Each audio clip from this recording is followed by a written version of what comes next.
Hey, everybody, this is the Scary Movie Project. This is the podcast where we talk about, what was it again? Matt, hold on, give me a second. Oh yeah, scary movies. I'm Tara. And I am Matt, and I like scary movies too, so this is a good thing that we're doing this. Well, today, I guess I should say they're here.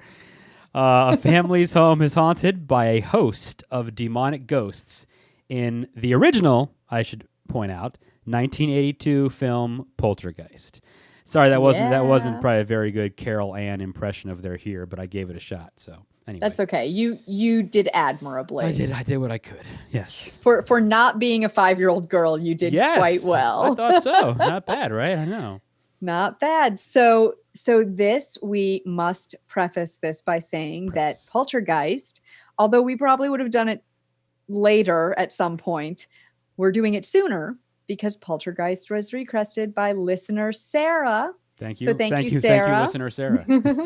Thank you, Sarah, for your request. So we're doing this for you. This one goes out to you. Good. Yes. And Poltergeist was directed by Tobe Hooper. Sort of. Well, I say that because, of course, who is the producer on this movie, right? Well, the producer is Steven Spielberg. Right. So there was always talk about who really directed this movie, but whatever. Yeah, sorry. I mean, Tobe Hooper gets the credit. So, quick note I have to throw out there, which you can talk about if you want, but I'll bring it up. Let's not forget Tobe Hooper. He of Texas Chainsaw Massacre fame. Yes, and I know you love those. Oh, yes. So, of course, he was the writer, director, everything involved in that film. That was his movie. He also did Poltergeist, the Funhouse. What was that movie called? Eaten Alive with the alligator in it. It was terrible. Oh, yeah. Terrible, but great. He did a couple other things, but Tobe Hooper, rest in peace. Unfortunately, he passed away in 2017, I believe. So he did a lot of good, though. I mean, that Texas Chainsaw Massacre really was completely him. That was all him. That was all his idea. Without him, that movie never exists. So, and hopefully they did not move his headstone and leave his body. Oh, you moved his head. Yeah, we'll get to that later. We'll get there, people. Good point, though. That's a good point. But yes, that was. Yeah, but very cool that those two collaborated on this movie. It made it what by it the is, way, too. people, if you haven't listened to one of our shows before and you weren't already aware, there are spoilers in this podcast. I mean, that's pretty much what it is. So yeah, this podcast is spoilers. Yes. This movie was actually nominated for a few Oscars, which is pretty cool since it's an earlier horror movie, and horror movies don't often get recognized by the Academy Awards. Nominated, but they never win. Right. Well, yeah. Well, so this was one of those. It got nominated. It got nominated for Best Visual Effects. Which were great. Yes. Oh, my gosh. We'll talk about that. For Best Sound Effects Editing and for Best Original Score. So, interesting. Original score I thought was pretty cool. I don't think I really thought much of that, but okay, yeah. I just didn't really pay attention to it, but yeah. And so a couple things. The dad, or Steve, played by Craig T. Nelson. Coach! One of my favorite TV shows when I was a kid. Say, Coach in the eponymous TV series. And so this was our childhood. If you're a little younger than us, you will remember him from your childhood as Mr. Incredible in The Incredibles. There you go. So he does Craig the voice T. of Nelson. Mr. Incredible. Yeah, I love Coach. Craig T. Nelson. I loved Coach when I was a kid. Yep, that was a great show. And here is your comedy connection for today. The next door neighbor, Ben, was played by Michael McManus. Yeah, I'm trying to place him. Where have I seen him? So you have seen him in Hot Shots Part 2. Oh, Lord, what a great film. Police Academy 4. Ooh. And possibly for the older among us or the ones whose parents told them about it, the Kentucky Fried Movie. Oh, God. I have not seen that, actually. That is a 1970s Right. I'm aware film. of it, but I have not seen it. Yeah, so it's basically a bunch of like comedic shorts, and it's kind of raunchy and crazy. Wait a minute. And stuff. Did Landis do that? You know? we're not now sure who rewinding, did but we're it. rewinding back to our werewolf episode. But am I crazy? Did he do that? We're veering off topic maybe here. We're veering a little off topic. I'm sorry. But I think that's okay. I think he did that movie. I think John Landis did absolutely do that movie. Woo, all right. I knew it. Okay. Anyway. Yes, people, I was stalling so I could look that Stalling. up. No, that's fine. Stalling. You know what? That dumbass neighbor, I've seen him in other stuff too. I mean, the Police Academy movies are amazing. You should, anyone out there, by the way, you should just go watch all of them, binge watch them because they're great. Yes, watch Tackleberry Police Academy. and Jones that does the voices. So oh my God. oh, I love Jones. Yes, I know. Oh, I love Jones. I love everybody in those that movies. They're amazing. Anyway, I'm sorry. Okay, Way so off topic. there's some more behind the background stuff we'll talk about, but we're gonna save all the cool creepy stuff for after we go through the movie. Yeah. So why don't we start with that so that we can get to the cool creepy stuff? Okay, let's do it. So the movie opens with the national anthem on TV, which I thought was a pretty bold move. Well, yes, but let's not forget. Now, I am too young to remember this, but I know our parents do. I, of course, am as well. That is what happened at midnight, right? Mm-hmm. When programming went off the air, they played the national anthem, and that was it, right? And then the TV would go to static. Right, that was it. So that's what happened. That's reality. Every night that used to happen. Yes, so I thought. So I remember the first time watching it, and well, maybe not the first time, but I remember watching at one point and thinking to myself, why are they playing this? And then actually, because they have the reveal, and it's actually the TV set you finally see. And I remembered, okay, yeah, I've heard my parents tell me about that. Yeah, so that was interesting. Anyway. Yep. So they do that, right? So yeah. 1982, yes. Right. And so they do that. They open with the national anthem. TV goes to static because that's what happened late at night back then. Dad's asleep in his easy chair, and I love this kind of the way they do this introduction of everybody. The dog goes to check on everybody else. Right. And it's so cute. Like he goes to every room and checks on everyone, and you see little things about each person. So you see mom in bed, and then you see, I think next he goes to Dana's room, the oldest teenage girl. Right. And then he goes to Robbie and Carol Ann's room. Right. And so we end with the youngest, little Carol Ann, and she wakes up and she goes to the TV. She goes downstairs to the TV and she sits in front of the screen and says, "Hello." And then she's just talking to the TV. Yeah, pretty much. Like she's talking to the TV. She's like, "I can't hear you. Talk louder. I can't hear you." And the whole family wakes up and they just watch her. And she does the iconic thing. She puts her hands on the screen, which that image, oof.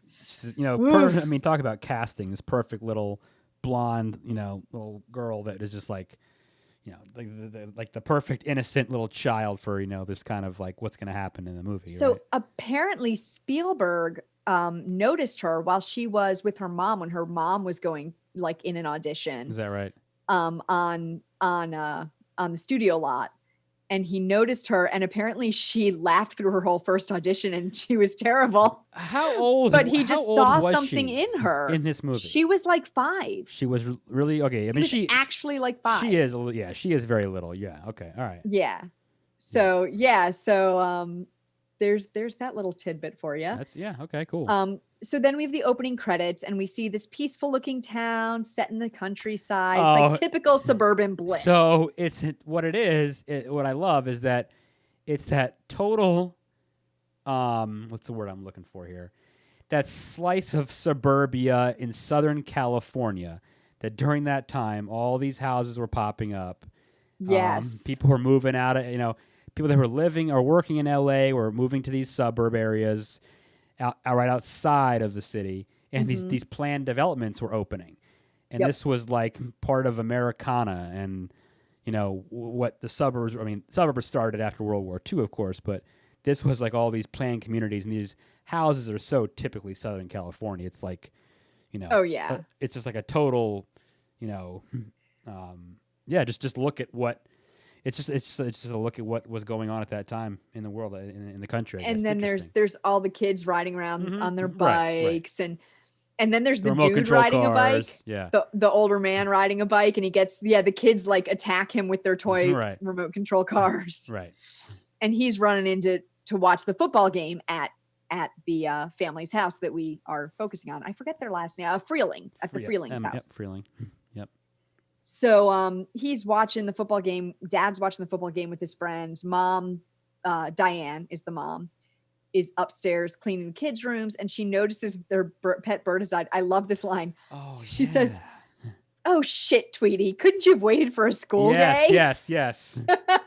And then when that follows that, I'm assuming this is the way they wrote it that way because it bothers me that you would try to just flush. Okay, I know it's a bird. I get it. You're just going to flush your child's pet? Like, that has to be written in the script on purpose that way because no way would you just do that to anger people, right?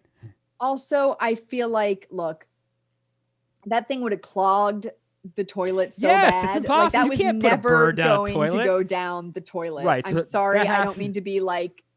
That has to have been in the script on purpose to, aggravate people. Yes, of course, it has to be. Well, yeah, it was literally there so that Carol Ann could catch her mom. Right. And then of course, she sees her and gets her right there. And it was like super sweet. Like they go and they get a flower for the bird and they wrap it. Oh, and she gives him a piece of her Twizzler. She was chewing on a Twizzler and she gives him the Twizzler in case he gets hungry. Because a picture of the family in case he gets lonely. And a napkin for a blanket in case he gets cold. And then she says, we have to put a flower in with him. And the mother was going to bypass all of that. And it's like, what kind of, you're a horrible mother. What are you thinking? It's so sweet. And they bury him in the flower garden. Yep. And the dog then tries to dig it up. Carol Ann says her little prayer. Yeah. And then Carol Ann ends up with a goldfish instead. Yeah. Can I get a goldfish now? But also at the same time as this, so downstairs, Dad Steve is watching the game with his friends, and it switches suddenly to Mr. Rogers. Yes, right. And he has a fight with the neighbor because their remotes affect each other's TVs. So they're like changing each other's TVs with their remotes, aiming them at each other. Right. Obviously, they don't get along. But it's so funny. It is funny, yeah. But again, that's so ridiculous. That's that suburbia, piece of the puzzle in there too. But I remember that. I mean, not with the remote thing exactly, but with when I was a little kid and my sister was younger than me. So my parents had the baby monitor. Right. And occasionally we would get stuff from other people's houses. Yeah, I've heard. Where we would hear other people's like RC radios of whatever kind. Sure. That's crazy. Yeah, it was crazy. It was weird. Yeah. So they bury the goldfish. They bury Tweety and she gets a goldfish. Yep. And then that night is the whole thing with Robbie is like staring at the creepy tree outside their window. And he tells his mom a big storm is coming when she tucks them in. Right. Well, let's not hold on before we get to that though. Don't forget the night before, if you're thinking on the same wavelength as you, but the night before though is when the thunderstorms come. Isn't that first? And then this is the same night. Okay. I'm sorry. Go ahead. This is the same night. So so mom is in the parents' bedroom. Getting high, by the way.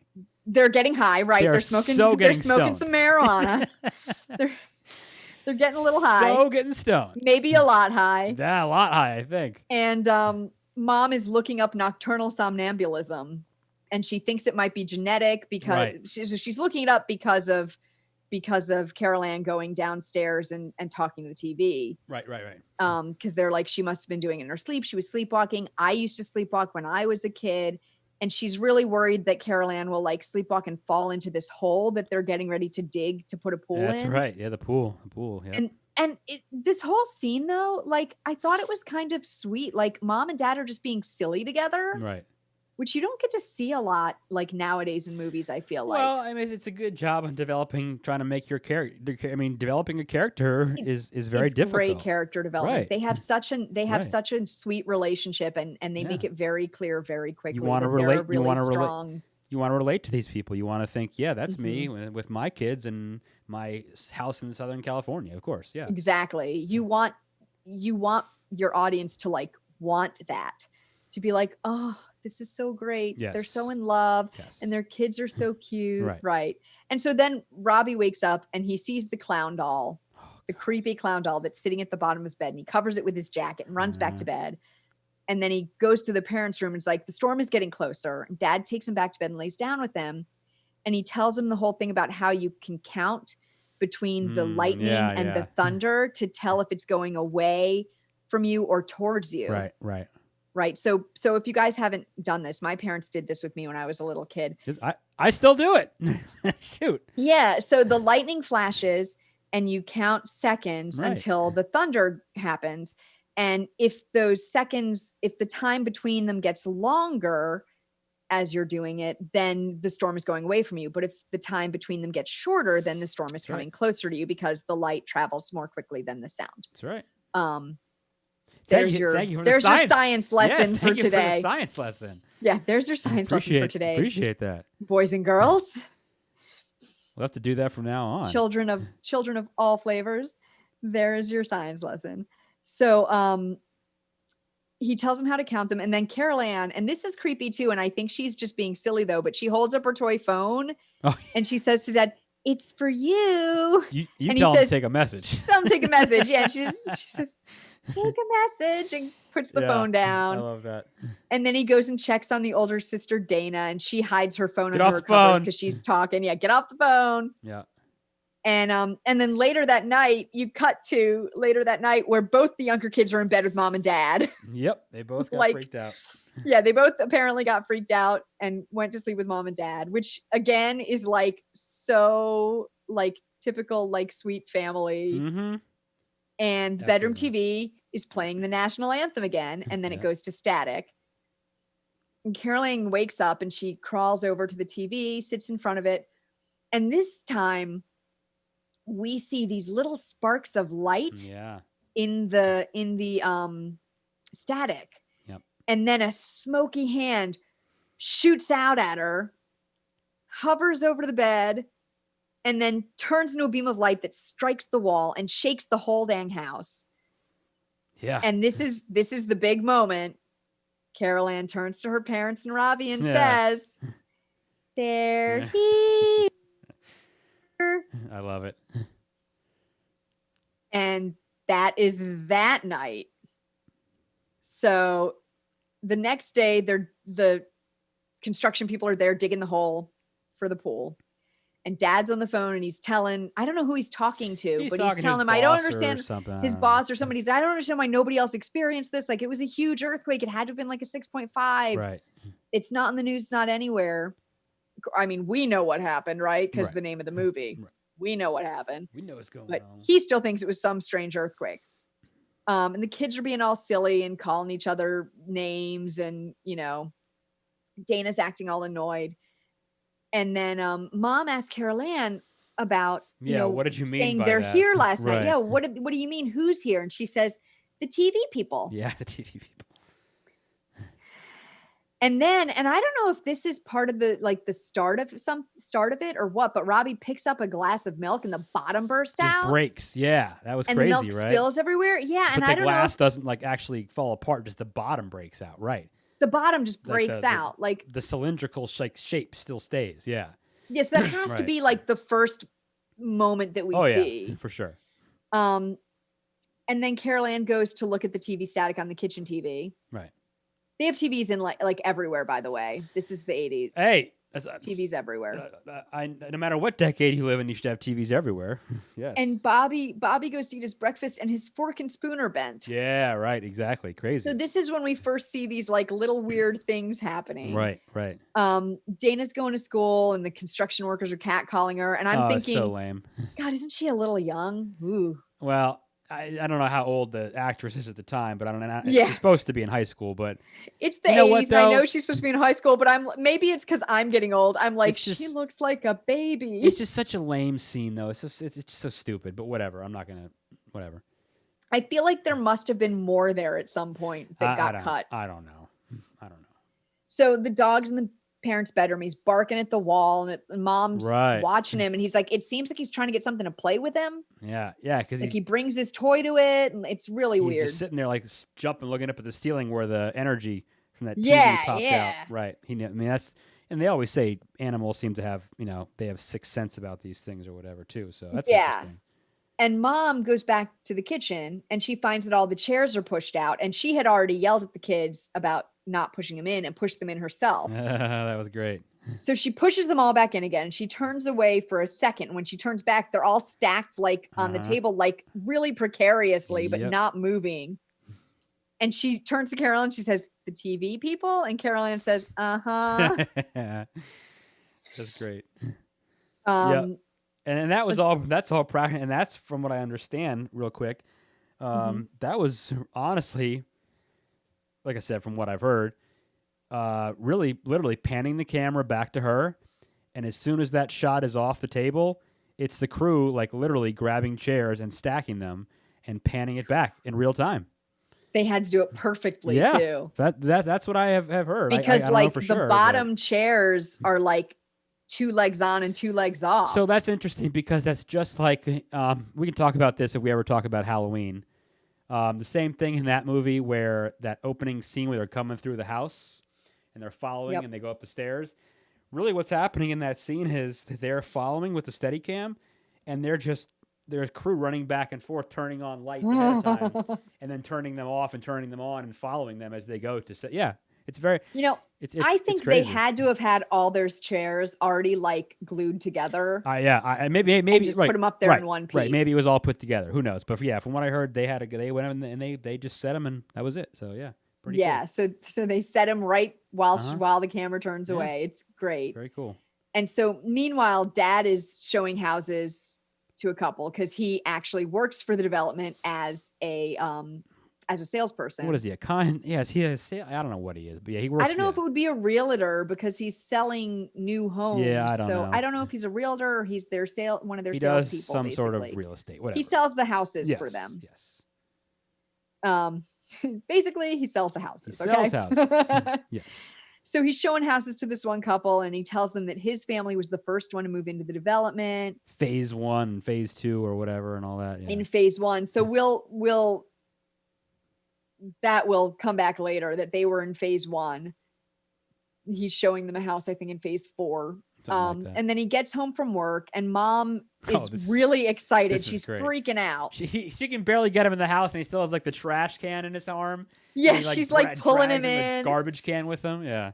Yeah. And so she shows him how if she puts a kitchen chair at one specific spot, it'll shoot all the way across the kitchen. And she has it all like she has like tape lined up and arrows and everything. She's obviously she's been doing this all day long. Yeah. She's super excited. She tells him, Carol Ann was here when it happened, but I didn't tell the other kids. Right. They don't know. Right. And she does it with Carol Ann. She puts a helmet on her and she makes her sit down in the circle, and Carol Ann shoots across the floor. And she's like, woo! And she's like so excited about it. Yeah. And she wants Dad, Steve, to do it. Oh, and he's like jarred. And he's like, he's like, no. He is messed up. Absolutely not. Like, Mom is all like, this is so cool. And Dad is like, this is effed up, people. This is not okay. As much as I love that kind of stuff we talk about, if it happened for real, yeah, it would freak me out for sure. Hell yeah. Oh, yeah. It would freak me out really bad. Yes. So Mom and Dad go to neighbor Ben's house. It's unpleasant. To ask if they have experienced any disturbances. And they're being like eaten alive by mosquitoes as they stand there. And but he's not getting any. Right. And well, no, not even so much that. It's just the fact that they're clearly trying to be neighborly and waiting for this jerk to invite him in, to invite them in, which he's not going to do, obviously. Right. So but they get really eaten alive by mosquitoes. Yeah, they do. They do. And he's like, yeah, they don't bother me. And which I find interesting because I don't think there's a huge mosquito bug. Well, I know Pacific Northwest really not, but I don't think Southern California has that. Whatever. I'm getting too deep. I'm sorry, but I'm trying to be accurate. I wondered because it was so bad if it was something to do with the. Well, of course, right? Yeah. With the craziness. Of course. So I don't know. Anyway. So yeah, they ask, and of course they haven't experienced any disturbances. Nope.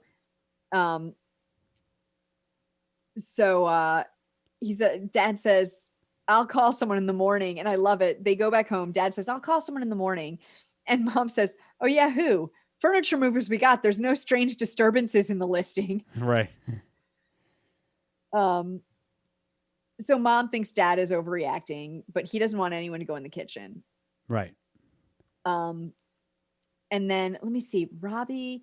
Oh, so they're going to sleep. Robbie is doing the counting thing. And that's when all hell breaks loose, right? And he's doing the counting thing, and it sounds like the storm is getting closer. And then all hell breaks loose, and the tree reaches into the house and pulls him out. Yes, it does. Like it just grabs him with a hand and pulls him out of the window. Yanks him out. Yep.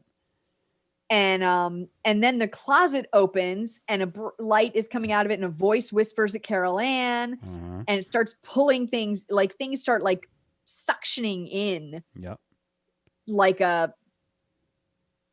Like if you had a hole in an airplane, everything comes rushing towards it. It's a vacuum. That's basically vacuum. Vacuum's the word I wanted. Basically where the evil lives. So just everyone out there, FYI, when you check your closets, that's probably a portal to another dimension. So be careful. Yeah, so it's sucking everything in, and Carol Ann's like holding on to the bed and like crying. And apparently she said this was the only scene that really scared her. Was that scene having to hold on to the bed. Sure. So outside, the tree is swallowing Robbie now. It's gotten itself a mouth and it's swallowing him. And the dad is like climbing up to get him. And Carol Ann gets sucked into the closet meantime. But dad gets Robbie and gets him down. And the tree is sucked into like a tornado. Yeah. And they come outside and they're like, there's a tornado. And you see it like spin away. Like at the very end. Spins right away. Right. And everyone gets back inside, and everything's, like in the closet, like the beds are like up against the closet doors. They start pulling things out of the closet. Yeah. They start pulling things out of the closet, and they finally get to, and this is so creepy. They finally get to the blanket over the little figure, and the mom is like, oh, and she rips it off. And it's the creepy clown. It's the clown. The creepy clown. We'll talk about that clown later. So Carol Ann isn't there, and they check everywhere, and they can't find her. Mom goes to the swimming pool hole. Yeah. And dad like dives into the standing water, look for it. At this point, it's only like, I don't know, it's like up to his shins. Right. So he's in there like trying to find her. They can't find her. And then Robbie hears her in the TV. Yeah.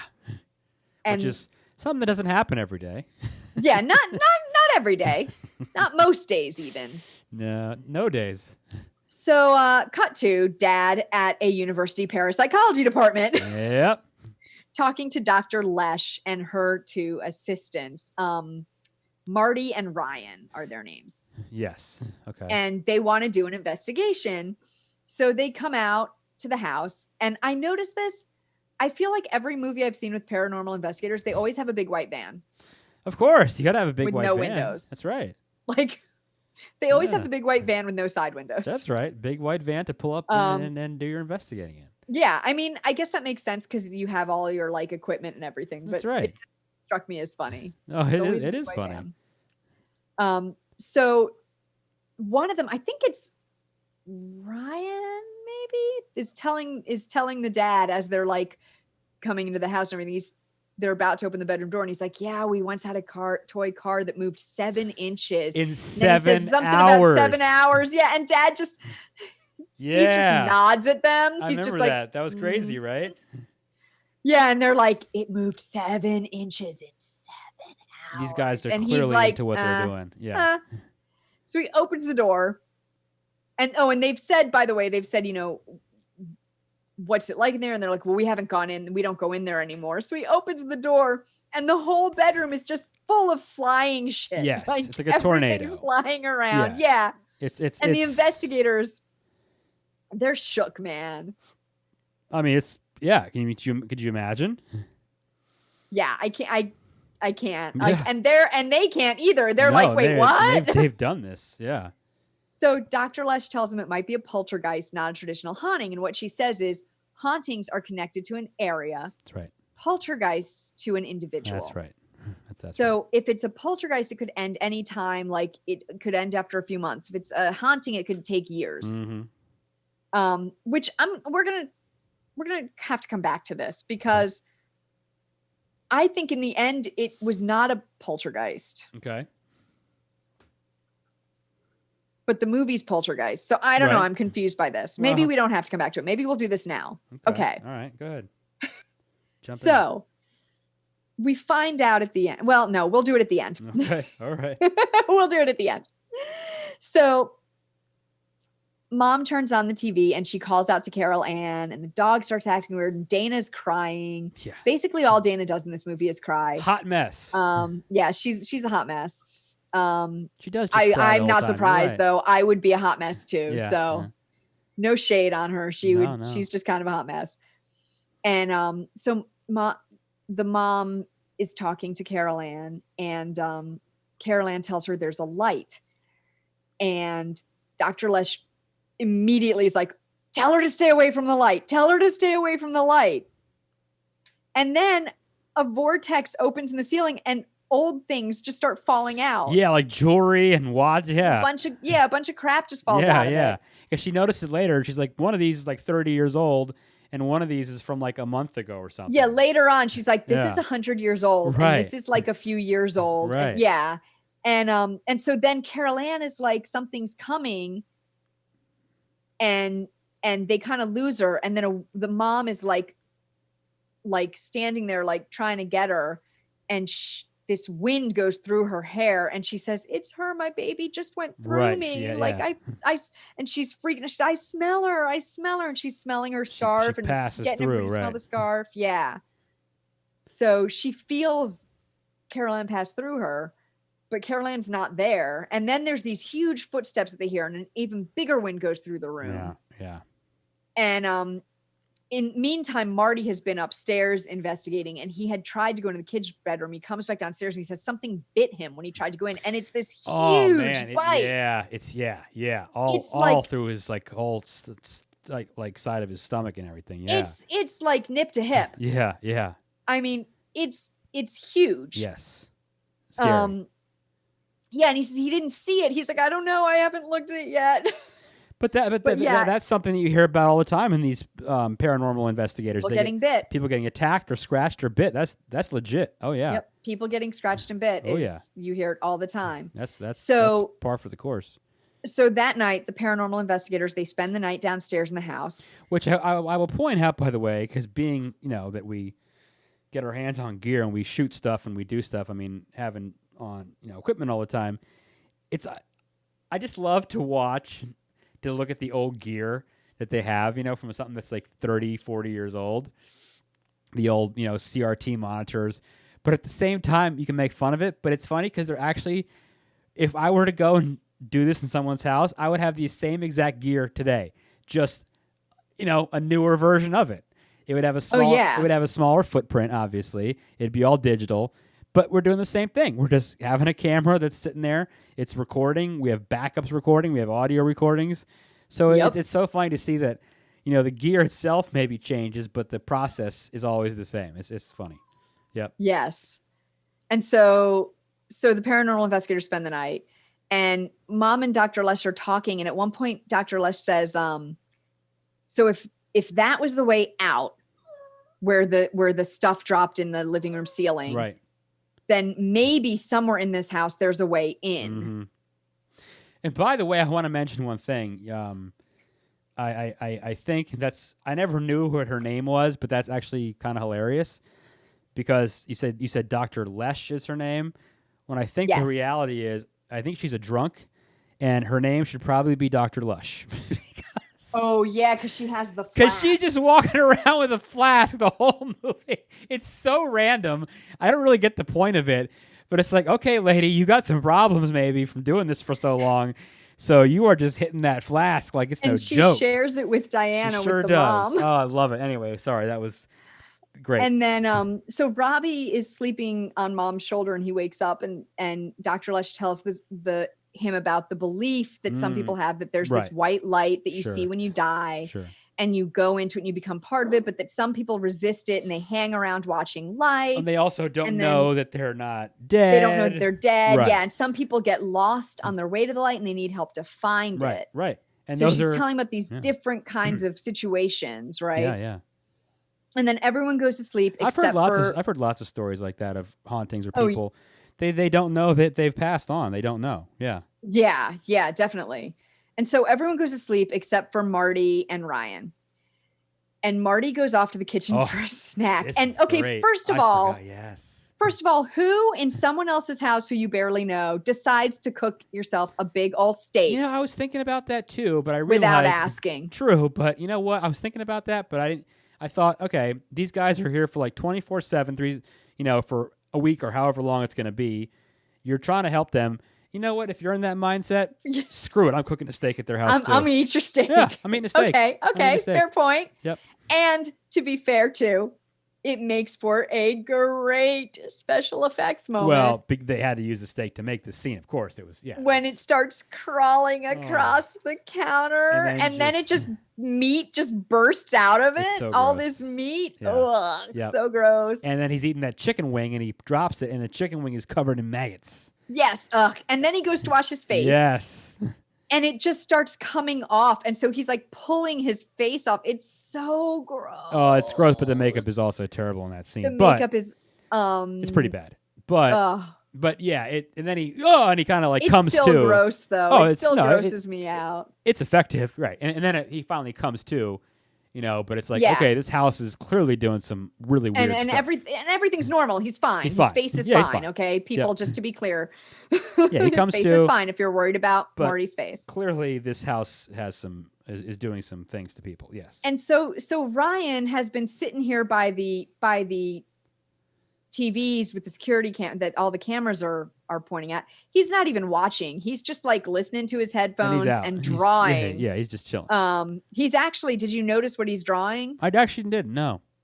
So he is drawing he's drawing Diane with the wind in her hair and the stairs and the thing that there's like, he's drawing her and the stairs. Very cool. Okay. So the camera next to him very slowly turns itself to point up the stairs to the top of the stairs, and the bedroom door opens and this like light and mist is pouring out, and Marty comes back in and sees it because Ryan's not paying any damn attention. He's really not. So Marty comes back in and sees it. And he's the one who taps Ryan on the shoulder, and like everybody else looks up and they watch this like wispy form come down the stairs. It's amazing. And then go whoop, disappear into the ceiling. Yeah. And they watch the playback on the video. It's even cooler. It's not just one. No, it's tons of people particles, lights, like people lights, energy, souls. Yeah, absolutely. Yeah, and the thing I love about these things, and like the hand and the people, they drew all this onto actual film. Yeah, it's incredible. Every frame, isn't it amazing? They had to draw this animation onto the film frames. It's very amazing. Cool. It really is. Yeah, it really. I love it. I love practical effects. It's so good. So the next day they send Robbie off to his grandma's house with the dog. Yes, the dog jumps in the cab. I love it. And I'm very upset because I never found out the dog's name, but that's beside the point. As long as the dog doesn't die, I don't care. So yeah, that's neither here nor there. The dog lives, guys. In case you were worried, the dog lives, or I would not like this movie. No. And Dr. Lesh, this is when she's checking out all the things that fell out of the ceiling. And she's like, oh, this watch is 100 years old and this other one's just a few years old. And she leaves, but she says, Ryan's going to stay with you. She's like, Marty, he ain't never coming back. Yeah. But Ryan will stay with you. And this is when Dad's boss, Mr. Teague, comes by to check on him. From, what's his face? From Wall Street, right? Is that what he's from? Oh, I know he's definitely in that. I remember him from that. I love Wall Street. James Karen is the actor's name. I don't know. Anyway. So Steve is like telling him like, oh, it's just the flu. And he's like trying to hide all this weird stuff that's happening. Like the light going too bright, turning on itself and going too bright, and all these stuff moving. And he's like trying to like usher him out of the house. Right. And then Mr. Teague is like, well, come with me. And I'm thinking, if you're telling him you got the flu, you shouldn't go anywhere with it. I know. That's one of those interesting parts of the script, too. You should be like, I'm too sick. I know. I didn't get, whatever. But he goes with them, and the boss takes him up to this hill overlooking the development. Right. And tells him there's going to be a phase 5 there. And he offers him a new house in phase 5. He's like, what if this was afraid your he's view? Going to leave. Look at this. Yeah. This would be amazing. Right. And he says, not so nice for the people down there. And he's like, but you won't care because you'll be up here. Right. And then he sees the cemetery and he's like, but what if, don't have much room for a phase 5 up here. And he says, oh no, we're going to relocate the We cemetery. did it before. Yeah. We've done it before. Well, I love it. He says, it's not ancient tribal burial ground. It's just people. Right. I love that. Besides, we've done it before. Love that right line. down there. Just, rich white guy mentality. Doesn't care about Oh, anything. yeah. He's like, yep, we already moved the. Yep. So that's what phase 1 is. Phase 1, they had already moved a cemetery. So then that evening, I think it is, Dr. Lesh has brought in a psychic. Yeah, this woman's interesting. Which Tangina. I Her name is Tangina. When did they ever even mention her name in the movie? I don't remember, but no, I looked it up. I don't Okay. think they ever said it. But her name is Tangina. What is the actress's name though? Zelda Rubinstein. That's it. I've seen her in lots of stuff. Or Rubenstein. She's I'm a great. not sure she's a which. great actress. Yes. And Yeah. so they bring her to see the house, and she unerringly heads straight upstairs and asks why the kid's bedroom door is locked. Yeah. And then they look, and she tells them, your daughter is alive and in this house. Yeah. And she knows the point of origin, what Dr. Lesh was talking about before, where she was saying, if there's a way out, there has to be a way in. She says, that's the closet. Yep. The closet is the point of That's origin. where evil lives. I also love that part where he's laughing at her originally when she's upstairs, and he's like, "Oh, I was trying to answer her in my mind. If she's he's smart, trying to answer her in his mind. blah blah blah." And then she does answer back. He's like, I thought she would hear, and she's like, yeah, I I do. I just chose not to answer you, and you're like, oh yeah, damn. she's like, I do. She's basically like, I do, but you're just rude. Right. I'm not wasting my energy on you. Yep, I love that. Yeah. So she tells them that Carol Ann has to help all the dead people go into the light, but that there's also this terrible presence in there with her. Right. That's trying to. It's been using her, and she just thinks it's another child. Right. Right. So they have mom call for Carol Ann again to try and get her attention, and she's not coming. And she says, well, she thinks she's safe where she is, and she's afraid to answer. And she says, Dad, you better, you better, you better get mad at her. Right. And she says, well, tell her she'll get a spanking. He says, I've never spanked my child. Doesn't matter right now. Do it. Doesn't matter. Just say it. And he does, which shows you what a sweet family they are. And it works. It totally works. And it totally works. Yep. And then they tell her she has to run to the light. And then she says, now open the door. And they all go into the bedroom. Well, Tangina goes into the bedroom. They open the door and she goes into the bedroom. And she takes these 2 tennis balls. They've marked them 1 and 2. Yep. She throws the first into the closet, and it goes whoop, and drops out into the living room from the ceiling, covered with slime. Ectoplasm, pardon me. Yes. Same thing with the second one. Yep. Ploop, So it right, works. Right out into the ceiling of the living room. Yep. So they throw a rope into the closet, and it comes out in the ceiling of the room. So they've got the rope going through this interdimensional whatever space. That's right. But outside on both sides.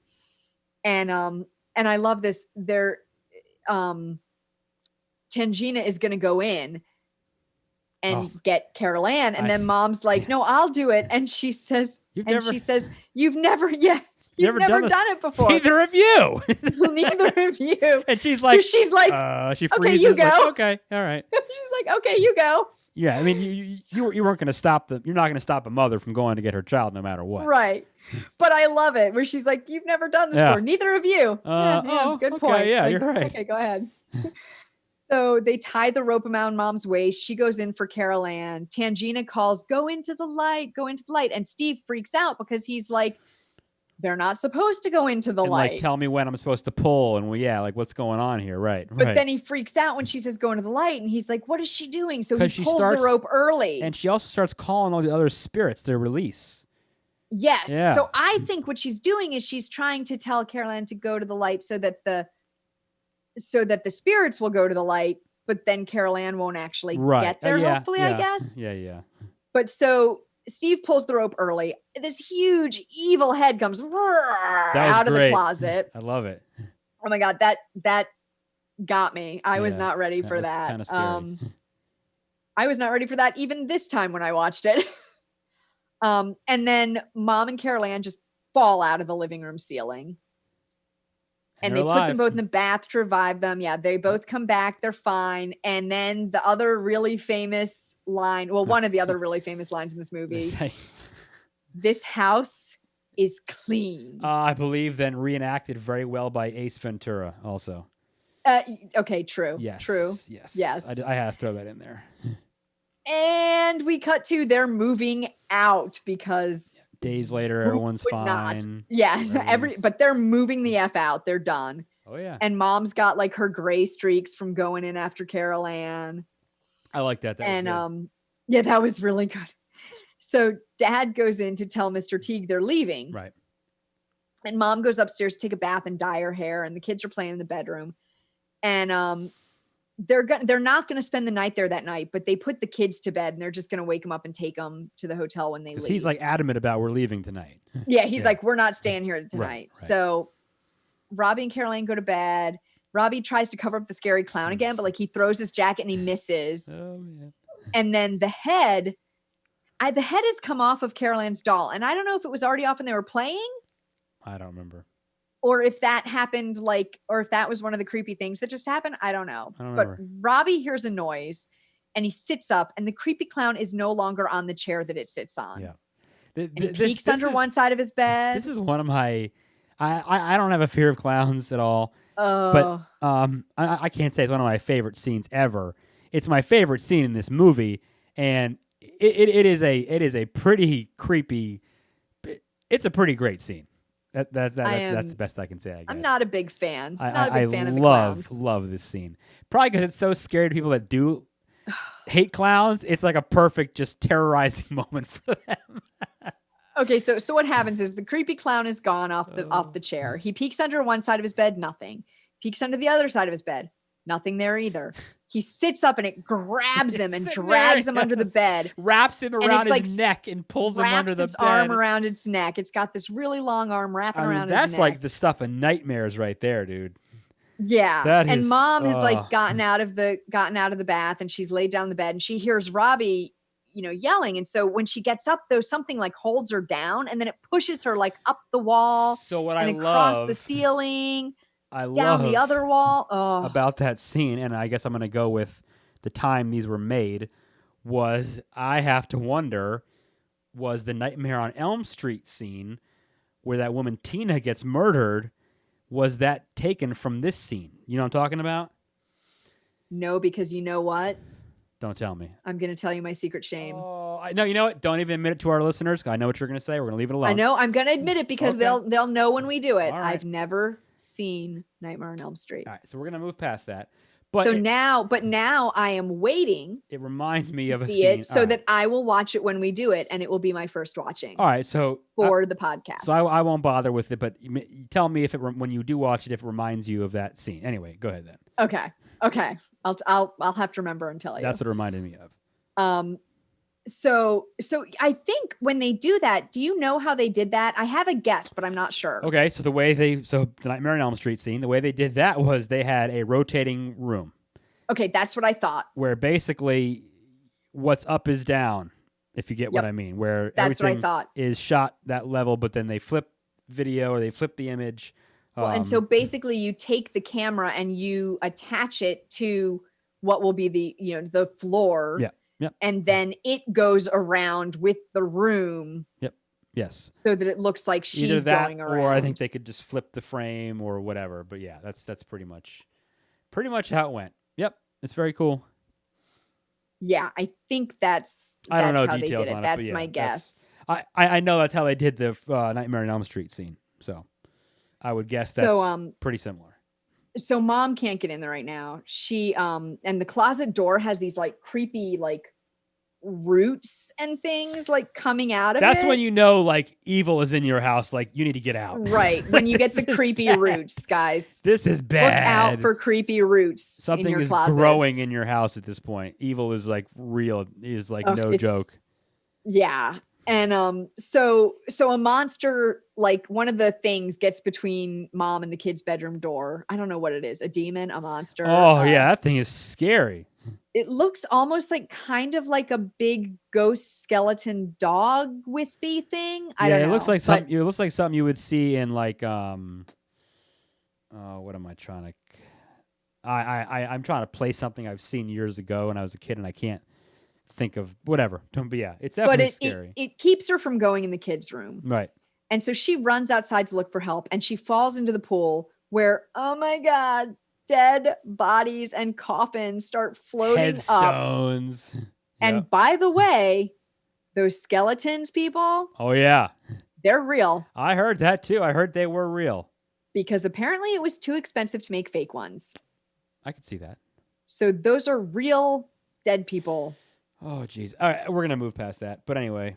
Okay. Yeah, that's creepy. But yeah, so obviously, the dead people are coming back. And of course, the neighbors show up and they don't want the neighbor shows up and they pull her out. Right.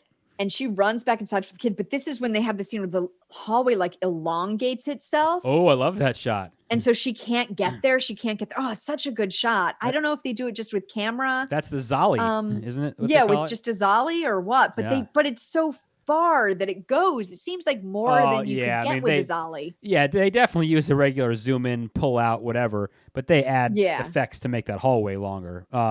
Yeah, a Zolly, by the way, people, is where you zoom in while you dolly the camera backwards. Or vice versa. Used so well in Vertigo, Jaws, and Goodfellas. Vertigo was the first time it was ever used. In fact, there you go. Hitchcock they had to, I think, adapt the camera to make it able to do that. Oh, that's not an easy thing to do. Yeah, so that he could make it happen. So that was the first time it was ever done. Jaws, when he's sitting on the beach and that zoom in of his face when he hears someone yell shark. And then Goodfellas near the end when Henry is sitting at the diner with who's he with? De Niro's character, and they just do the zoom in. Yeah, so lots of other times, but those are the three I can think of. Anyway. So probably at least some Zollying in this hallway shot. So mom finally gets there and gets into the bedroom, and the inside of the closet now, it's just a gaping maw. Like there's no door anymore. No. It's just a big old like Rudy, creepy, weird ass maw. And mom grabs Robbie's hand and he grabs Carol Ann's hand. Looks like, but I'm not going to go there. And she pulls them out of the room. I'm just going to keep going. Please. And she pulls them out of the room.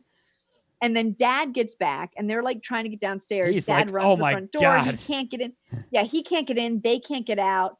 Remember, but they can't get in because a freaking tombstone pops up right in front of him. Yeah, it pops up right in front of him. And so Mr. Teague is out there in the street with him, and he says, "You sick son of a bitch! You moved the cemetery, but you didn't move the bodies. That's the line. You moved the headstones, but you didn't move the bodies. I love it. Didn't move the bodies. Yep, I love that. So that's what we were talking about a little bit earlier. They moved the headstones, but they didn't move the bodies. One of my favorite parts of that movie. Yep.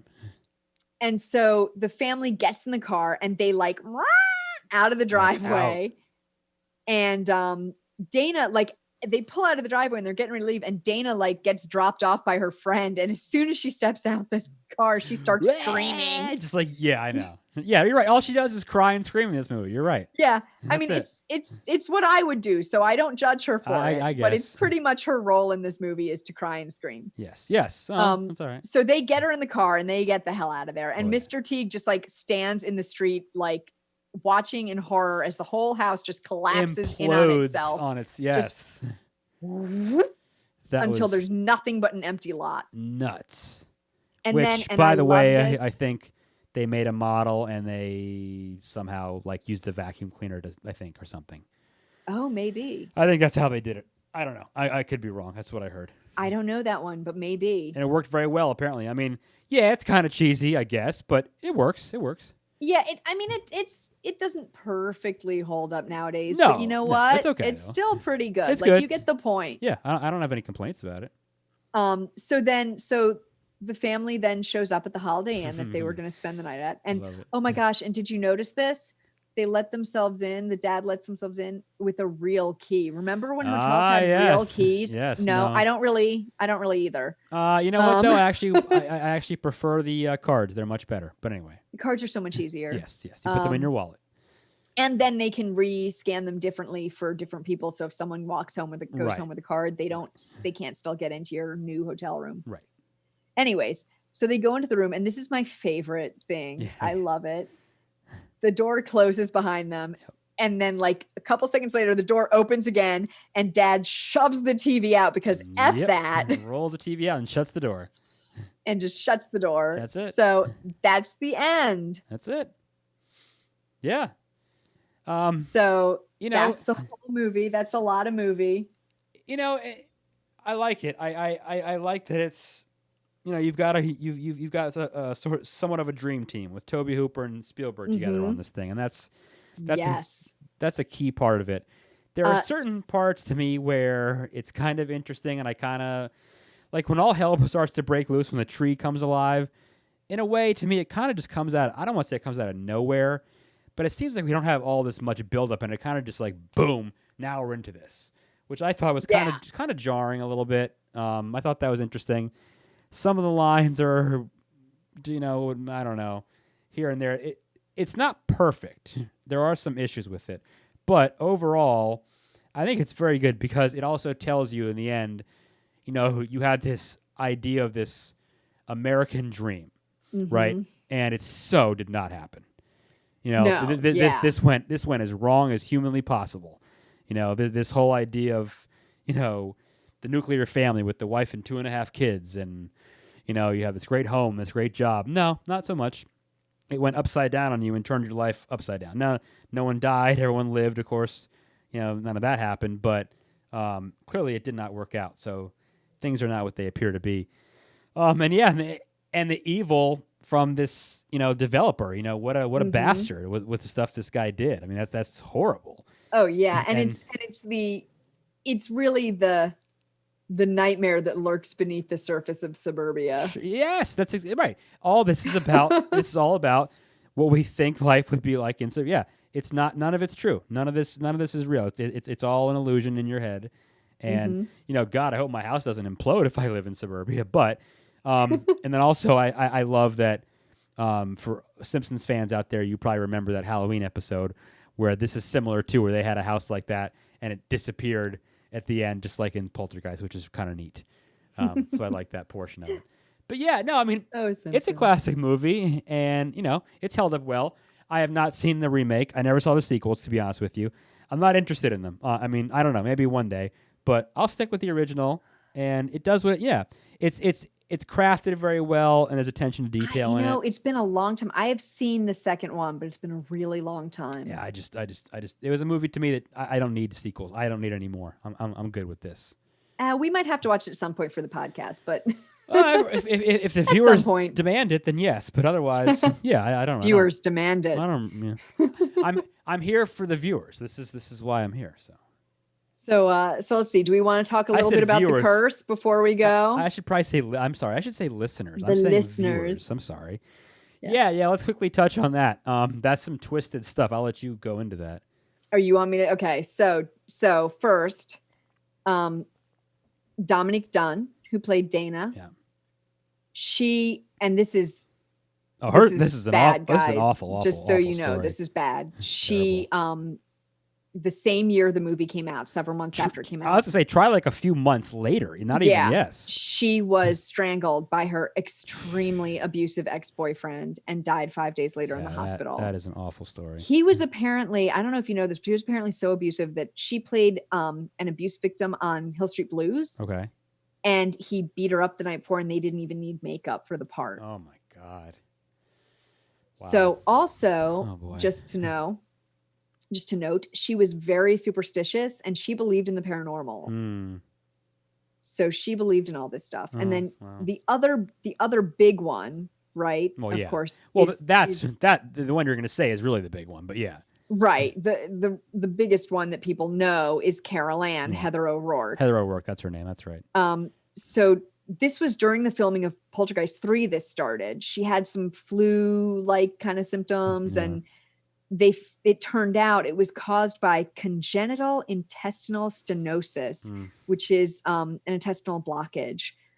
And several months after filming completed, she just all of a sudden got really sick. Like one day it was just bad. And she went to the hospital and they did surgery to try and remove the blockage. And she ended up dying from septic shock because it was too late. How? 12 years old. And her mother says she was like 11 or 12. Oh, God. And her mom says she was misdiagnosed. Yeah, I heard that too. Or this had been bothering her for quite some time. Or this. Yeah, she had been sick for months. Yeah, it didn't go well. Yeah. She apparently just didn't get diagnosed properly. Oh, so those are the two big ones we always hear about. But did you know about Robbie? No, I don't think I've heard about that. So that clown prop, the creepy clown, actually did almost strangle him to death. Wow. You're kidding. And they did one of the takes where it wraps its arms around his neck and something happened and he was choking and apparently they were like that's scary. Good job, you're doing it, like good acting. No, and then finally Steven Spielberg recognized something was really wrong and so he ran over and pulled the arms off and saved his life. Jesus. Okay, now that might give me a fear of clowns after that. Yeah, so that's creepy. And then let's see a couple of these other ones. These are there are a couple from Poltergeist 2. So this is part of the whole curse of the series. Julian Beck, who played Kane, and I don't know about this one as much, but he died of stomach cancer several months before that movie came out. And then Will Sampson, who played Taylor in Poltergeist 2, died about a year after the movie came out after receiving a heart-lung implant. Wow. But they were both, a little older. And so those might have just been, natural things. Yeah, I mean, it's still not natural, but sad, but not life event. Weird. I mean, just not weird like some of the other ones. Well, it's interesting to have in the conversation though. Yeah.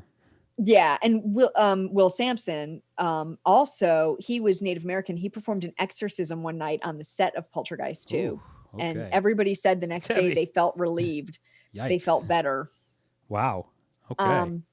So what else? Oh, so the guy who played Ryan, Richard Lawson, he went down in a plane crash and didn't die though. Oh my goodness. 27 out of 51 people died. This was in 1992 and he survived it. Oh, dude. And those things like that I've read about, you have like the survivor's guilt from that can end up killing you basically. Yeah, I can't imagine. Yeah. And then the guy who plays Pugsley, he's really only like in the two little bits. He's one of the construction workers and there's a little scene where he peeks in the window and he's drinking the mom's coffee. I love that scene though. Yeah. So the actor's Lou Perryman. He in 2009 he was killed with an axe in his own home by a recently released ex-convict. Okay, that is, if that isn't what they call life imitating art or whatever that saying is. So holy crap. Oh yeah, Jesus. So those are some creepy things. And then also there are a few stories of phenomena during the filming. So Jo Beth Williams, who played the mom, Diane, she says she had a picture on one wall in her home that kept shifting during production. And she says later she thought, well, it was probably when I shut the door on my way out, it shifted. But she's like, every time I came home, it would be moved. Wow. Like just shifted a little bit. And then the author who wrote the novelization, James Caan. Not the James Caan. I don't know. Was it the? No, it's not the actor James Caan. Oh no. He's an author. Okay.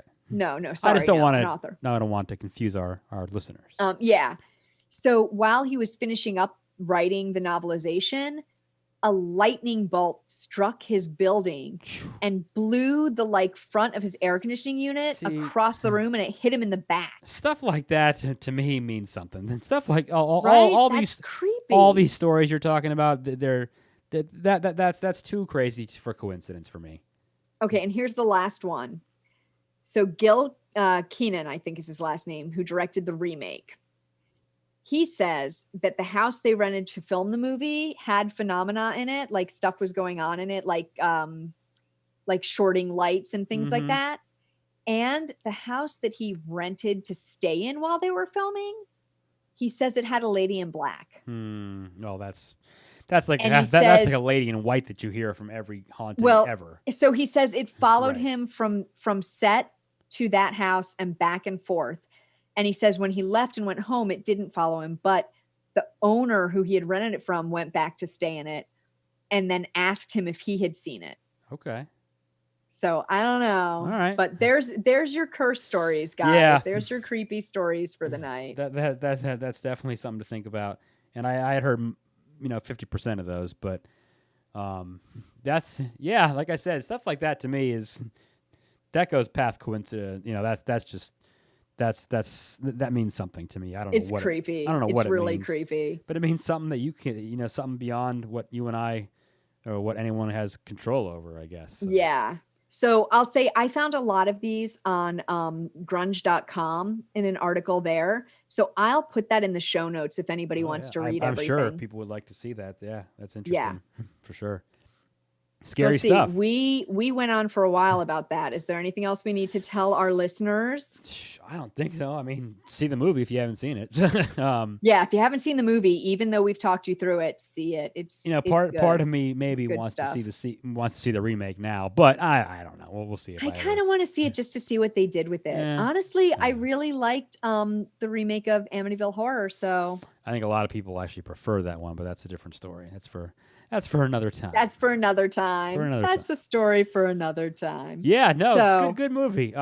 Yeah, not amazing, not great, but yeah, definitely entertaining, and it definitely. I really enjoyed it. Yeah, no, it's definitely this movie. It's held up, and it'll be popular forever. I mean, the movie's almost 40 years old at this point, but it'll be popular forever for sure. Yeah, I think so. Yeah. And it gave us a lot of the. It's a very good ghost story. A lot of what we use in horror movies nowadays, we got from this movie. And I mean, look, that line where she says they're here, I mean, that is not just an iconic horror movie line. That's an iconic movie line. Yes. Mm-hmm. Right. I want to say there was like a thing where they did the top 100. Oh, that's got to be in the top 25. And it was like, it was like 67 or something. Was but still, it was in there. Okay, I mean, a horror movie, and it was in there. Yeah, I mean that's like the one from Jaws. You're going to need a bigger boat. Yeah, right. I mean, absolutely. Those are the legendary lines. Yeah. So it gave us. So if nothing else, it gave us that. Right. Yes. Yeah. So before we go, guys, if you enjoyed the podcast, I can't talk. If you enjoyed the podcast, kind of like our viewers, right? Yes. If you enjoyed it, like we always say, please rate and review us on iTunes or wherever you're listening so more people can find us. Thank you to the people who have reviewed us so far. We appreciate it very much. Yes. And don't forget to send us your movie suggestions like Sarah did and your thoughts on the movies we've watched so far. You can do that at thescarymoviepodcast@gmail.com. Thanks, guys. See you next time. All right. Out.